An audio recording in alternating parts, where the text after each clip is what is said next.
Brookmeyer Gardens. Just go to WFGR.com or call Nikki at 616-451-4800. Don't miss out. Sign up today. 98.7 WFGR. I got to be honest, I'm excited, Dave. I'm juiced. I can't believe that the coach is sitting next to us. This is awesome. Larry Parrish is here. Brand new coach from the West Michigan Whitecaps. Coach, welcome. Thank you very much. Glad to be here. You got a beer? He said he's glad. I think we got a beer if you need one. That'd be great. Actually, I think we do. Accidentally, yeah. You're right. No, you're glad to be here. I got that. And especially yeah. being born down in Florida where you were, you've got to be just delighted to be here. This is awesome weather, isn't it? Makes you feel like playing some baseball. Let's play two. Yeah, it's duck hunting weather out there right now. A little cold, huh? Yeah, a little cold. Oh, so we're looking a little over your background. 1974. You started when I was 4 years old. The Montreal Expos. Yeah. Unbelievable. And you went on all the way up to like 1990 to play. Yeah, played a long time. That's a long time. It is. What were the highlights to you, would you say? Getting there, first of all. Right. Making it to the big leagues was a highlight. And at that time, getting your 4 years in, that time you used to have to get 4 years in to get your pension. Right. Mm-hmm. That was memorable. But probably, biggest game that I had personally, was I hit 3 home runs one game in Atlanta, where I had my mother and father were there at the game and my high school baseball coach. Oh, that nice. is awesome. So that was nice. That was good. Fantastic. You did 2 All-Star games. Yeah. Those are pretty exciting. Very exciting. Yeah. And, obviously you would have liked to have made more, but I mean, all the people in the world that don't make anything like that, and the ball players that never get past X level, I mean, that's a big deal. It is. If you knew probably your percentages, chances of you making it to the big leagues, I had a full ride to FSU, and turned it down to sign. If I had, if you knew at that time, what the chances you making a career out of baseball, I would have went to FSU. Yeah. I kind of had the same thing when I got started in radio. I'm like, college, who needs that? I could have gone to the Culinary Arts Academy or something. 20 years later, I'm still making $8 an hour. So, when you made it to the All-Star game, the first time you made it, were you in awe of the just the great players that you were surrounded by? Was that just one of those I can't believe I'm here kind of experiences? Yeah, it was. At that time, the National League had been winning. They won every year. Every year, like 10 years. It was like 10 or 15 years. In that club, you had Rose and Bench and Carlton. Good God. And, guys like that were your peers that you were playing with, and being on the same field, it was a thrill, just the whole thing, the way you were treated, taking the first time I made it, we were in Seattle, and they took us out on the the Sound. Nice. We actually grilled salmon, one of the islands, and all wow. that. It was awesome. it was a great great time. He's dropping all these names, and I'm shaking more and more. Carlton Fisk, Pete Rose. Some guy named Reggie. I was telling Andy this off the air. You are actually part of one of my great childhood moments. My first time I was ever at Tiger Stadium, first Tiger game I ever went to, August 31st, 1983, Rangers, Tigers. You played in it. We got tickets. We found out that my cousin was John Busher, who was obviously a former pitcher with the Rangers, and that was one of his first starts. So, my dad calls him up. We get tickets to the game. Rangers win 5-1. You went 0-4 with an error, but we don't, we'll ignore that. But a great experience. Let me just mention this too. So it's apparently a generational issue. Yeah, your dad called for free tickets. Yeah, he got for everything. free tickets. So I've always felt entitled to free tickets. But now the West Michigan Whitecaps, great run organization. How would you qualify as far as major minor league organizations compare the Whitecaps to other minor league facilities that you've experienced? Well, this Fifth Third ballpark here is this is good as the AAA ballparks, and you know, and some of the AAA ballparks today are like Fifth Third Field here. You know, they're major league ballparks without the third deck. Right. Exactly. They just don't seat as many people, but other than that, you know, the facilities are the same. Yeah, it's an amazing experience to be at a White, and everybody here knows that already. Right. But you just need to remind them because it's the middle of winter. Yeah, when it's 5 degrees out, you're not thinking right baseball, but it's coming, it's getting close. Let's go back a little bit here. Now, you brought up Tiger Stadium. You were there. Yeah, I was there. The last thing I saw in Tiger Stadium was the Big Kiss reunion show, and it was great. It was historic and it was amazing. And I remember my first trip to Tiger Stadium. Joe Garagiola was there. I spotted him from the third deck because of his hair. And I said to my mom, I said, "Hey, it's Joe Garagiola." She's like, "You shut up. You don't know what you're talking about." Sure enough, Joe Garagiola. Woo! What do you think about the loss of these stadiums around the country? I mean, Tiger Stadium, Yankee Stadium's gone, all that kind of stuff. What from a baseball player's standpoint, how does that? What do you think? Well, it was. I think that the new ballparks that they're building today. It's easier to move forward and move out of one of the older ballparks because they're building the new ballparks with character, you know, and you know what city that you go into because of the ballpark and the design. Now I was a part of the era, you know, where they moved out of the old ballparks, you know, in the 70s.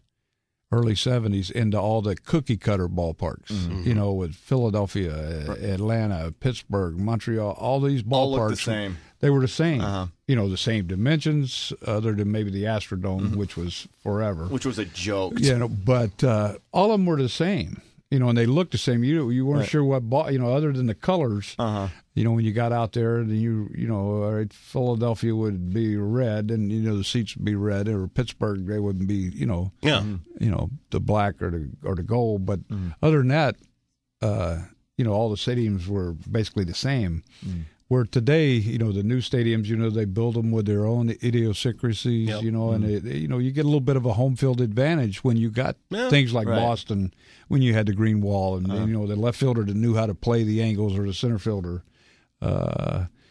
And you know, the only thing is, you know, when you go into the old ballparks like that, and you know, like Yankee Stadium. For me, I grew up as a kid. I was a Yankee fan, and a Mickey Mantle fan. You know, so when you went to play, you know, in Yankee Stadium, and you realize that, man, I'm playing where Mick played. You know? Right. You know, he hit one off the facade up there. Can I do that top, too? You know, or when you go into Boston and you go out in right field, and there's a red seat painted, and you know, you sit in the seat and you look at home plate, and you think that is a cab ride up there. You know, and it's where Ted Williams, you know, hit a home run there.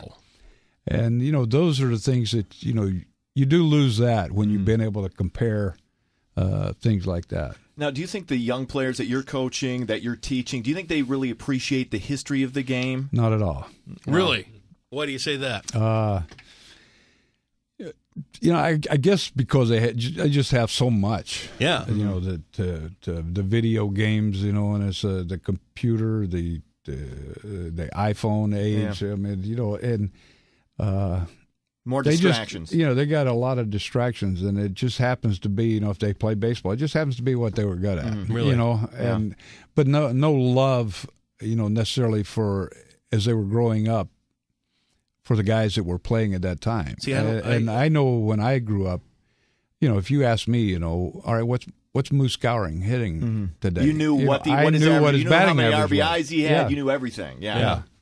And today, you know, I'll have players sometimes at third base, you know, where I'll be talking to the opposing third baseman, you know, convincing as the game goes along. And I know a few years ago, a guy for Rochester, you know, he makes a great play at third base. And you know, I mentioned, you know, I'm not sure if I said Brooks or, you know, you know, some third baseman. I didn't know who Brooks Robinson was. Yeah. You know, and I said, man, you know, nice play, you know. And the next inning, he goes, "Who did you call me?" You know.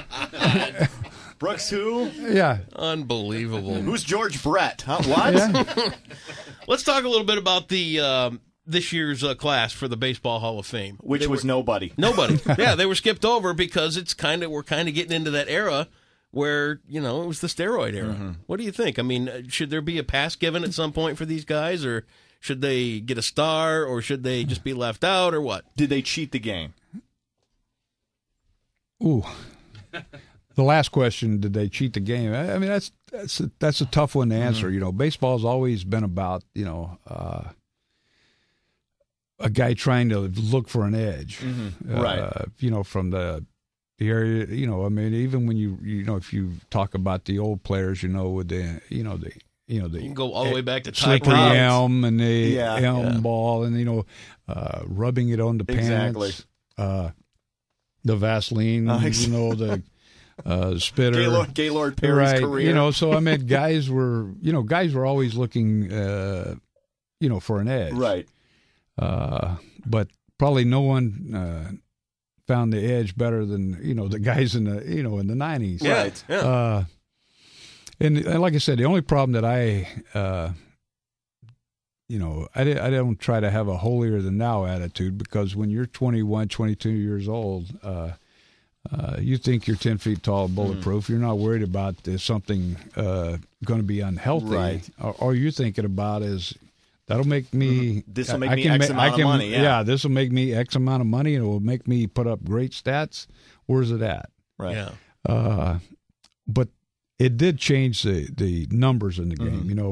Guys that played before me and the guys that played during my era, the numbers were, trying to compare were out the door. Mm-hmm. So you almost got to look at it as, all right, this is a steroid era. Mm-hmm. Put an asterisk in because if not, you're going to vote somebody in right that did it. Yep.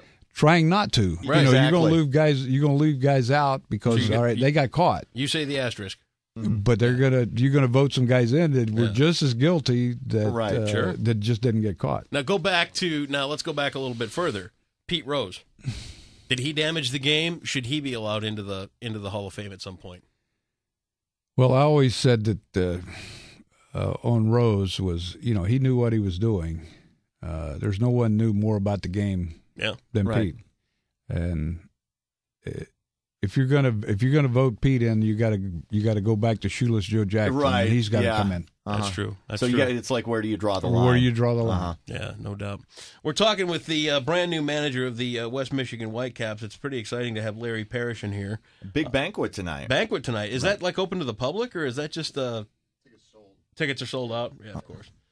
Tell us a little bit about the team this year. What do you foresee?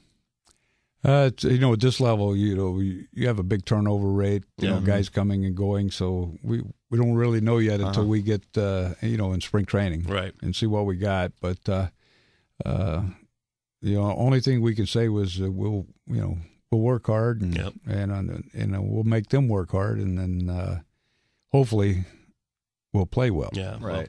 Well, always a quality product. Like we were saying as you were on your way in. I mean, you're not going to find a better time to take the whole family out to and be a part of the stuff going on at Fifth Third Ballpark. Great family atmosphere out there. It's fantastic. We love it. Yeah. And that's like you said. If you got kids and you're looking for an entertainment, it's tough to beat minor league baseball. Yeah, and get them away from the video games and get them out of get them away from that for a while. Teach them who Brooks Robinson is, for God's sake. Yeah. Who's Brooks Robinson? That was way before my time, and I knew that. Yeah. Well, Larry, we know you got other shows to do and everything like that. Thanks we appreciate your time. We're glad you're coming to town. We're looking forward to this season on at the West Michigan Whitecaps, and welcome to West Michigan, man. Well, thank you very much. Look forward to it. All right, there he is, Larry Parrish, head coach of the West Michigan. Two-time All-Star Larry Parrish. Nice, right? There you go. And we never once called him Lance. We did good. 98.7 WFGR. It is Thomas Dolby.